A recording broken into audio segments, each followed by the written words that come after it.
Let's keep the conversation going, folks. I want to bring in civil rights attorney Jim DeSimone.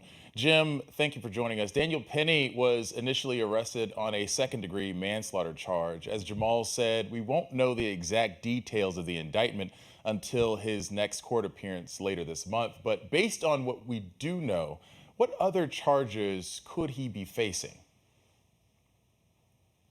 Well, I think the prosecutors would have the option of including lesser included charges, criminally negligent homicide, in order to show the recklessness that's involved in a second degree manslaughter charge. The prosecutors are going to have to show that Mr. Neely really was aware of the risks he was taking when he had that chokehold. His training as a Marine is going to be very pertinent to that analysis. Was he trained that this was a form of deadly force? I mean, many police agencies outlaw this type of chokehold because of the fact that it kills so many people. I mean, you're basically shutting off the carotid arteries, shutting off the flow of oxygen to the brain. And if you're not going to kill a person could end up having brain damage or something like that.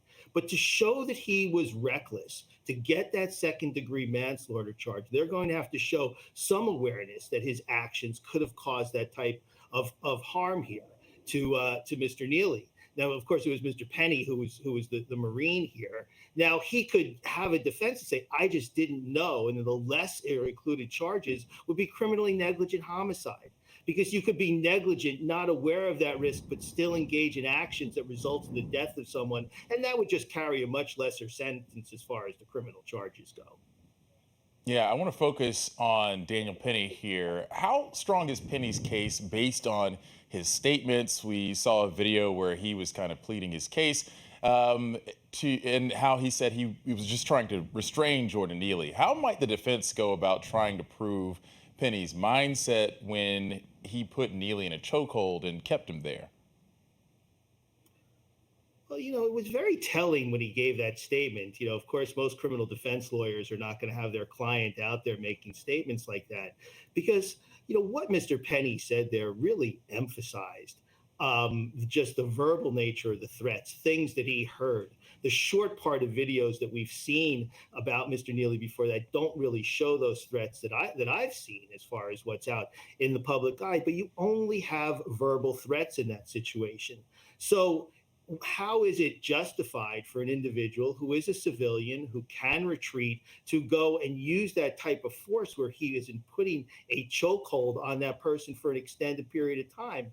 And you even have him continuing that chokehold after Mr. Neely stops moving. And you have an individual saying, hey, it's hard to completely make out what he's saying. He's saying, you could kill a man by doing that. And he keeps the chokehold on for about another 30 to 45 seconds after that. So that state of mind, there's just no excuse for keeping that chokehold on after Mr. Neely stops moving here. So his state of mind is going to be important, as well as the visible evidence of you're really not facing a threat when you have someone else holding his arms and the person's not moving anymore. Yeah, we talked about some of the things that we may hear and see inside of the courtroom. Outside of the courtroom, this case is a matter of perspective. Some observers will say that Jordan Neely, who isn't here to tell his side of the story, was a man in need of help and he was desperate. Others, like some of the witnesses, will say they felt threatened and Penny and others had the right to defend themselves. Considering this jury will be made up of people who've probably taken subways before, who may have felt like, they were in danger before, how might these perspectives play out during jury selection?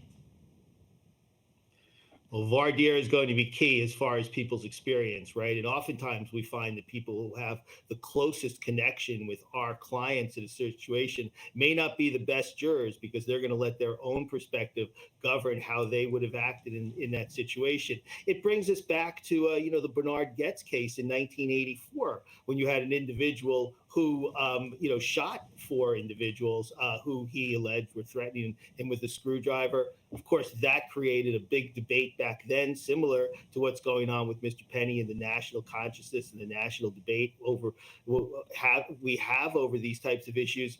Bernard Goetz was acquitted of manslaughter and murder charges. He received 8 months, I believe, for having a weapon. Of course, no weapons involved here. So you're really going to have to, as an attorney, delve deeply into people's biases and how they feel about threats of crime on the subway, and really have them, decide the case on these facts, what's alleged in the courtroom in this case.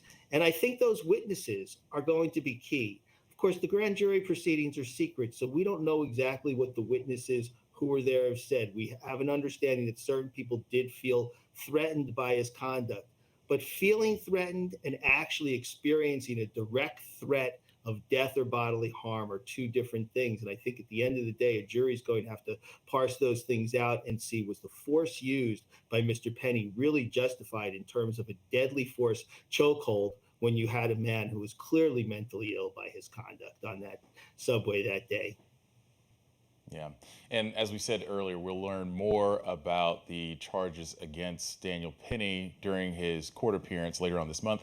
Civil rights attorney Jim DeSimone, thank you for joining us. Thank you very much for having me. Have a nice evening.